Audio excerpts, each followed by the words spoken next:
Financial crisis ने जब दुनिया के बड़े बड़े सीईओज को हिला दिया था, तब इस जापानीज सीईओ ने दुनिया को दिखाया कि असली लीडरशिप क्या होती है। हाय, माय नेम इज शाइन और इनसे मिलिए। ये है हारुका निशिमात्सु, जो जापान एयरलाइंस के सीईओ थे। ये ऐसे सीईओ थे जो बस से ऑफिस जाते थे और कैफेटेरिया में एम्प्लॉयज के साथ बैठ के खाना खाते थे। कॉन्टेक्स्ट दे देता हूं, 2008-9 में एयरलाइन इंडस्ट्री का हाल बहुत खराब था। तब वो रिसेशन चल रहा था। जापान एयरलाइंस को लॉसेस, डेट और रूट कैंसलेशंस ने गिरा दिया। 2010 में कंपनी ने बैंकरप्सी डिक्लेयर कर दी। सो नॉर्मली ऐसे सिचुएशन में क्या होता है कि सीईओ जो है वो अपनी सैलरी बचाते हैं और स्टाफ को काम से निकाल देते हैं। बट निशिमात्सु ने कहा, I will take the first pay cut. उनका सैलरी तब एज अ सीईओ $500,000 था. He cut it down to $90,000, which means he was earning lesser than Japan airline pilots themselves.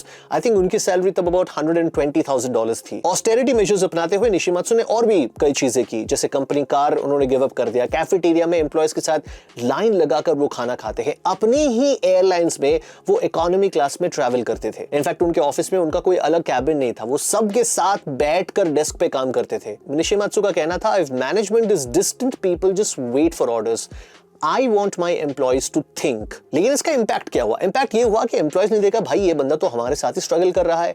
Moral बढ़ा कंपनी का, लॉयल्टी बढ़ी, productivity went up 40%। BBC, CNN जैसे channels ने इसको cover किया, लीडरशिप स्कूल्स में इसको एक केस स्टडी बनाया गया। निशिमात्सु एक सिंबल बन गए ऑफ पीपल बिफोर प्रॉफिट्स। अच्छा, कंपनी पर क्या इंपैक्ट? 2010 में JAL Japan Airlines declares bankruptcy, 2012 में इट टर्न्स प्रॉफिटेबल अगेन, 2020 में it was declared the most punctual airline in the world. Now Nishimatsu बहुत पहले रिटायर कर चुके थे, बट उनके सिंप्लिसिटी ने कंपनी का कल्चर हमेशा के लिए बदल दिया। एक्चुअली उनके एग्जांपल को दूसरे जापानीज सीईओ ने भी फॉलो किया, जैसे निंटेंडो के CEO Iwata. Moral of the story, Nishimatsu ने वंस अगेन प्रूव कर दिया कि a good leader doesn't mean great profits for the company, it means having the courage to do something yourself before you ask others or your employees to do the same.